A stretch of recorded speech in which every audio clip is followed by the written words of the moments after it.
continuation of the area that we've been discussing, how the body works, I'd like to talk to you about the feet.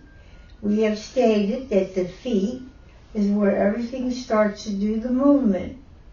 So we should know about the feet. So the first thing I'm going to do is go over different terms that you may hear me say that you probably won't hear in a Tai Chi class. And the first one is your toe box. Now the toe box is an area in here which determines whether you have narrow feet, wide feet. Years ago, the ladies in the 60s wore pointy toes. Now, you know they didn't have pointy toe feet. And so they have horrible foot problems nowadays, those little old ladies.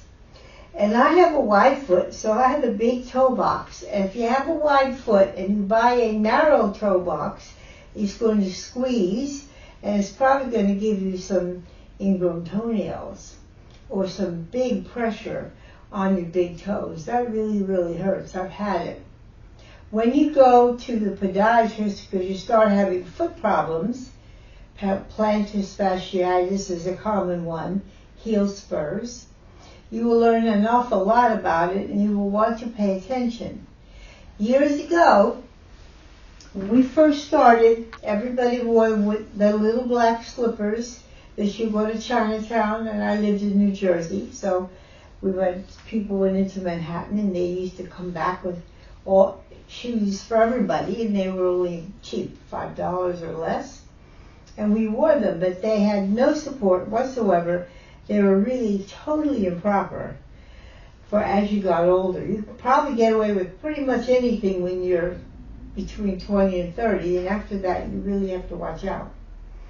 So the toe box is important. When you go to buy a pair of shoes to wear for Tai Chi, check and say, ask the gentleman or the woman who's doing your work for you at a special shoe store, how wide should my toe box be?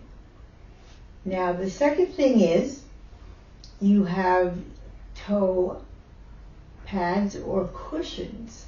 As you get older, and I'll show you from my own, this under here is what I'm talking about. This is the cushion.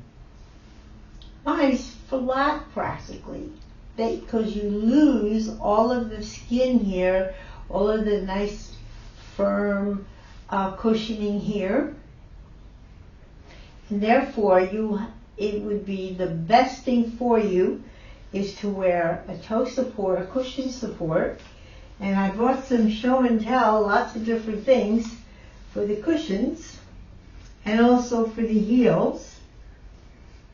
Okay, these are for heels, for heel spurs. And these would be, some of them would be cushions. And they come in gel, and they come in all kinds of different materials. Here they are. Here's some. And what this does, when I use it, when I'm going to be really grounded to the earth, I know that I need to use my toes. But I want my toes to be loose, connected, but not grabbed. And every piece, just like you need to separate your whole body, you need to separate all the parts of your feet. So if I use and put pressure on my cushion, now I'm starting to feel like, oh, I can let go. So you let go, like I have a video on where is the qua. Start to let go of every place that was considered qua. And make sure that you are attached, connected mentally or physically to the cushion. Now the toes itself, you can wiggle them around, and you can wiggle your toes, do, re, mi, if you're playing the piano, and your toes are going to be moving around too. So that it would be the front part of our foot. The back part, going to the back, is the bubbling spring, kidney one. It's right underneath here, like if this was your foot. And this would be kidney 1, which is an acupuncture point. Then you go to the heel. For some reason, I don't have any problem with the heel, thank goodness. But people have heel spurs, so there's a lot of different things and toys for your feet on heel spurs. And then you could get an orthotic that fits your whole foot. I used to go to a woman that she would sell me the whole cushion, the whole foot itself, and then attached to this would be all the things that I would need put into my shoes, and it would fit right in all the spots that I needed extra support. What I love about these, you can buy them, and they're not exactly cheap, but it's better than the prescription ones you can get as well. But they have a nice lift, soft lift right in the middle. This would be your bubbling spring right here. Okay? So you want to be able to connect and understand where that is. But then what I do is I take the cushion, I go into the cushion, and I do a little crunch where the Ming Men is going back, and then I can let go of everything in my body because everything starts down here. All right? So then the next secret is learning about the outside edges. You are told that you have to be like a suction cup with your feet to the ground. Because if you loosen one side, then you're all out of alignment. You're not straight whatsoever. This is not matching in any way. No hula dancing where the weight goes all over the place. That is a very important point. So we were going to talk about the outside edge is here, and this is the inside edge, and then of course across the top and across the bottom. So we can create an exercise to practice it, and we'll get back to different exercises that I'm going to create.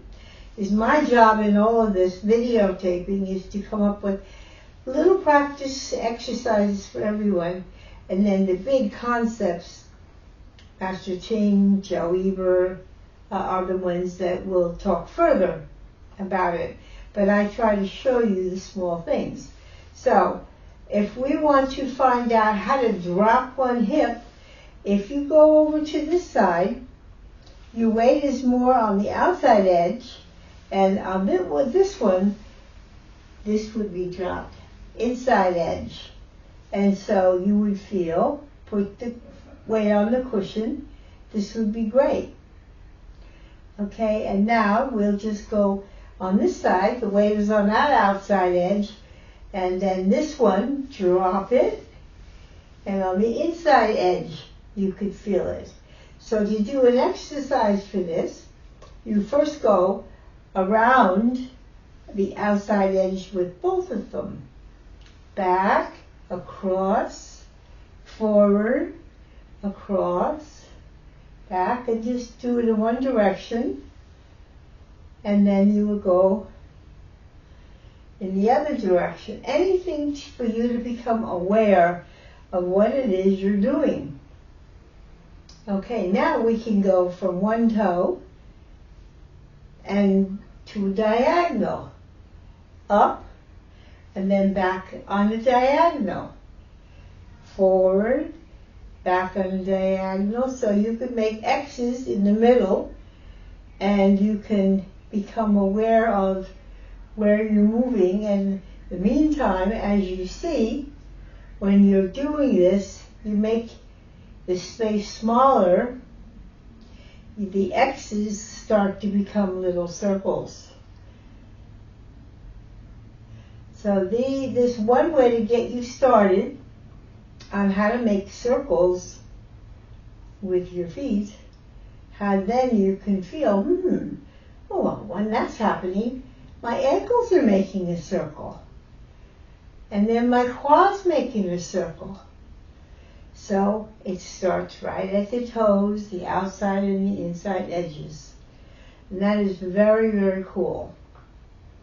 So we will do some whole series of things, but a lot of things you can make up on your own, but you need to have awareness of what it is that's going on.